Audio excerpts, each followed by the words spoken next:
welcome to a John Legg fragrance review.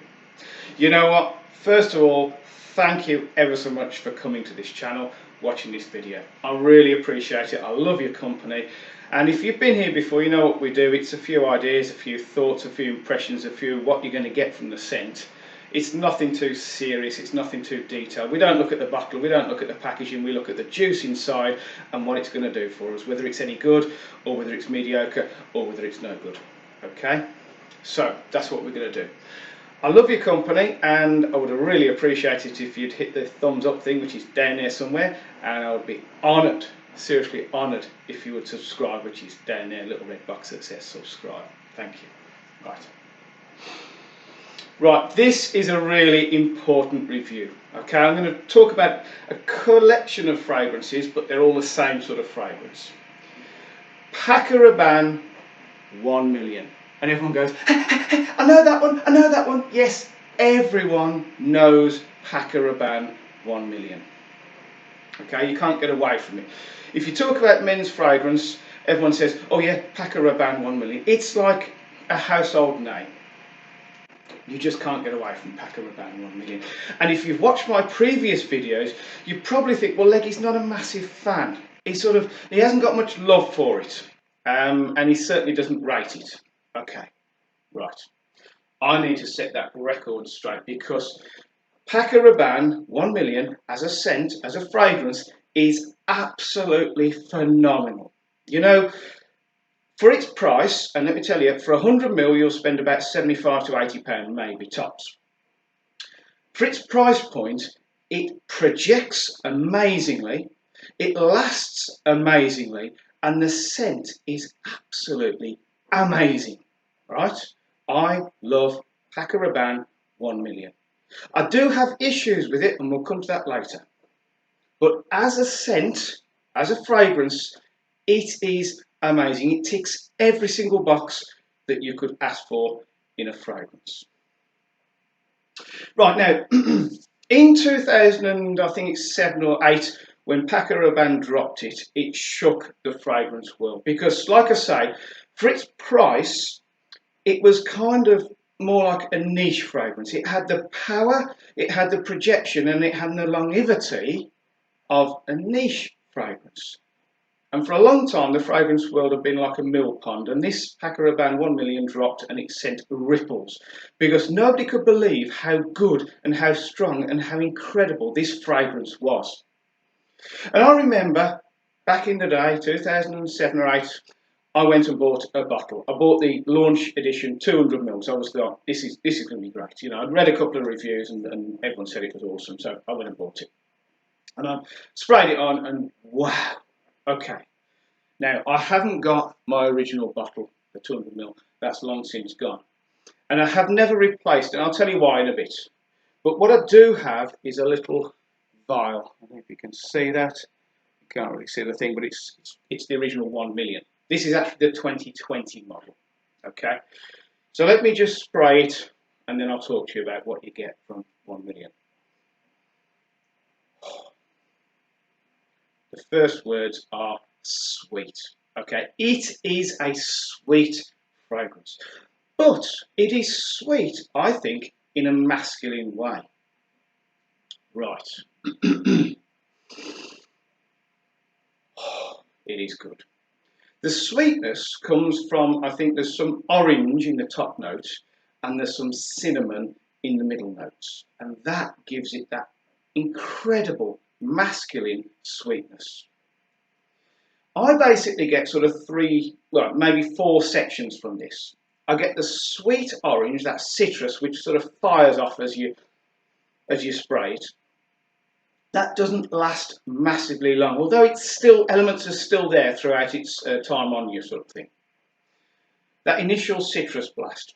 The cinnamon comes flying through. The cinnamon really is umped straight in your face, cinnamon. I love cinnamon. I think everyone loves cinnamon. It's not just for Christmas, it's for all year round, trust me.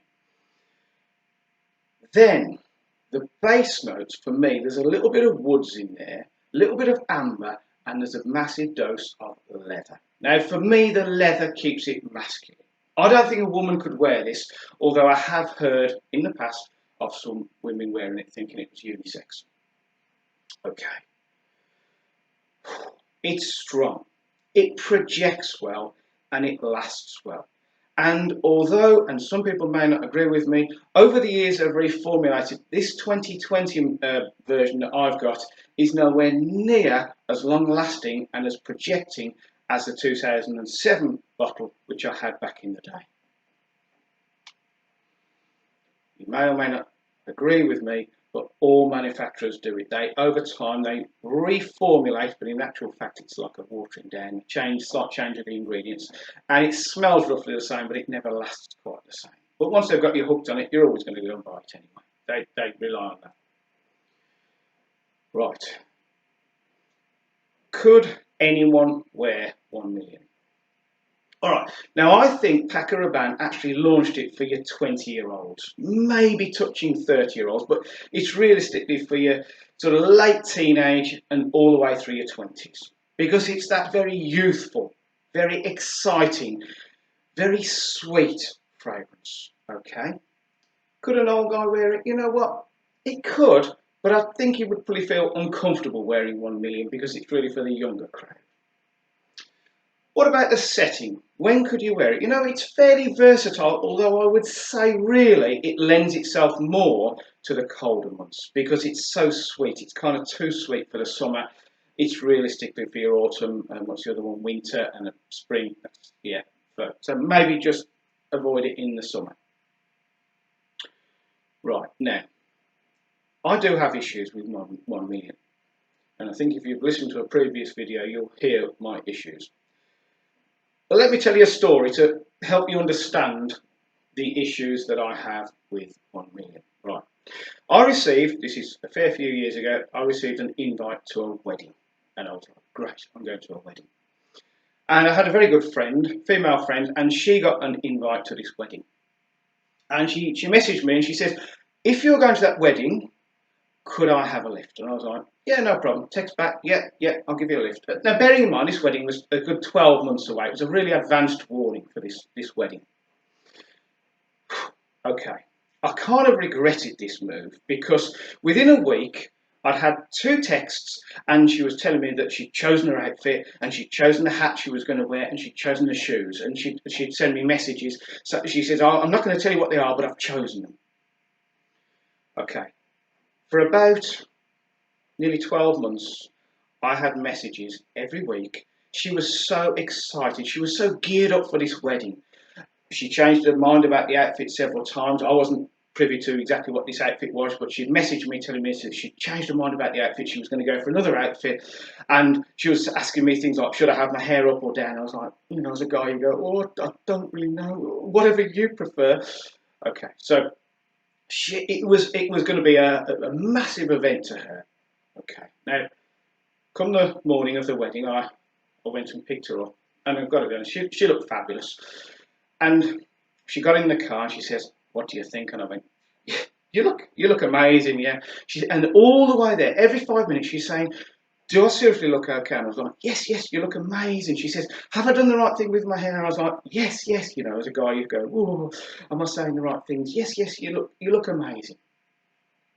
Anyway, we got to this wedding venue, and we went in. And it was a big event. I think there was probably maybe 200, 250 people. There was a lot of people in this venue. And within a couple of minutes, we'd sort of separated. And I found my friend. She'd gone off chatting with her friends, and that was it. 20 minutes later, one of her friends came to me and she said, John, you're going to have to come and sort this out. What? What's up? This friend of mine, she was out in the car park, sat on a bench, and she was in floods of tears. And I was like, what? Why? What's up? You were so geared up for this. And her friend explained to me that, ridiculously, there was another woman at this wedding wearing exactly the same outfit. I mean, it wasn't just the same style. It was exactly the same dress. It was exactly the same colour. And my friend just couldn't bear the fact that she'd chosen this outfit and someone else had gone for exactly the same outfit. And she was saying, I said, look, you're here, let's enjoy ourselves. And she said, no, I just want to go home, John. I just want to go home. So she went from like being so excited, but because someone else had stolen her thunder, if you like, she just wanted to go home. We did stay for the wedding, and all the way home, there was no conversation. She was very quiet, and that was it. Now, I looked at that and I thought, man, that's a real extreme reaction. I wouldn't react like that. I kind of do with 1 million.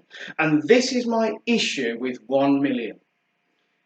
Every other guy wears 1 million. Or at least they did. I think it may be tailing off a little bit now. But when it first came out, everyone wore it. And I wore it for a whole week. When I first had it, sprayed it on every day. I was like, oh man, I'm loving this fragrance. And people were commenting and saying, wow, I love that. I love the smell that's coming off you. Towards the end of that first week, I smelled someone else with it. And it's a very distinguished fragrance. It's not one where you go, is it? No, it was 1 million. This other guy was wearing. And I was like, it's kind of stolen my thunder.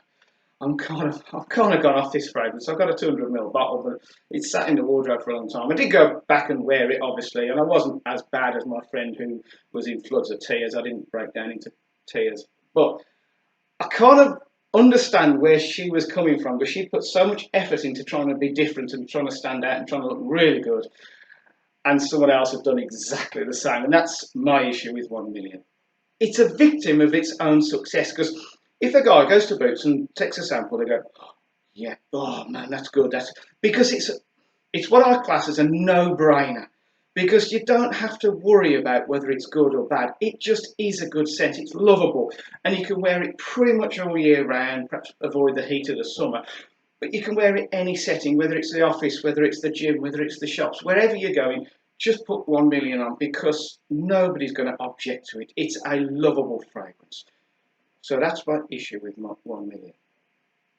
Right, I'm going to give you a couple of ideas about 1 million, because there's several 1 millions in the lineup.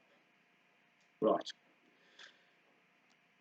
I have to turn my hat round for this one, because this is actually my favourite 1 million. Now, 1 million Lucky.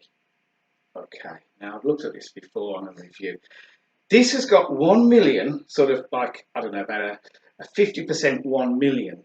And then the other 50% is some mental fruits. I think it's plum or pear or something over the top of it. And it takes it from that original 1 million, which is still there, and it mashes some fruit on the top. And this, I can't spray it because I love this one. 1 million Lucky. Oh, it takes it in quite a different direction, and it turns it in. I mean, 1 million is kind of like a bad boy scent, but this is a very bad boy scent, trust me. The fruits over the top of the original DNA win my heart. This is the ultimate 1 million fragrance for me. Okay, I love it to bits. And it lasts, like 1 million, lasts and projects. 1 million Lucky projects, and the fruit over the top is beautiful. Right. I've got another option for you. Now, if you really love that original 1 million, this is 1 million on steroids, right? This was a one-off collector's edition. Now, I've got a bottle which is open, but let me show you the packaging, because look at that. This is 1 million. I don't know if you can see it. It's called Absolute Gold. If you think 1 million is strong and projecting, this is about 50 to 60% more, because this is almost a pure oil of 1 million. Okay, you put this on and you will seriously see people choke and run away from you, because they seriously are struggling with the potency of this. 1 million Absolute Gold. Now, I don't think you can buy it anymore. I've got 2 sealed bottles, because I tried it and I was like, oh, now that's my kind of 1 million, because it's a real intense, the original, massive, more leather, maybe a bit more vanilla and cinnamon in there. And I fell in love with it. So I bought, thinking it's a limited edition. I think I'm going to buy that, because I never want to run out of Absolute Gold. You know what? If you go onto eBay and Amazon, you will find hundreds of clones of 1 million because it's so successful. People clone it, and I know of a couple where they're sort of maybe 80–85% the same as 1 million. But because 1 million is only £75–80 for 100 mil, you know what? Don't bother buying a clone. If you like 1 million, and I can highly recommend it because females love it, men love it, and it's a complete crowd pleaser, go and buy the original one. Don't buy a clone. Certainly don't buy a fake. You know I don't approve of fake. Don't even bother with a clone. Go and buy 1 million because it works. And now you know, I do have a lot of love for this fragrance. I have a lot of respect for it. And even though it's a lot weaker now, there are alternatives. There's another one that's just coming out in 2020 called 1 Million Perfume. And I've read a couple of reviews of that, and they say that it's not that similar to the original DNA, but as a standalone fragrance, even though it's in a similar bottle, it's a fantastic fragrance. So I'm going to try and purchase that and then maybe do a review for you. So, Paco Rabanne 1 Million, highly recommended. Go for it. Go and buy it. It is well worth the money because it lasts well, it projects well, and it's a phenomenal scent, and nobody will ever dislike it. Okay, so I hope you think that was a fairly professional review. That's where I'm trying to get to, the professional review thing. And I'd love it if you go, you know what, he's all right, Letty, and do me a thumbs up thing. And I say I'd be honoured if you'd hit it's down there somewhere, subscribe, because you never know, you might not be a subscriber. It's a good thing. Right, so take care, stay safe, and really hope to see you for the next video. And thank you for watching this one. Bye.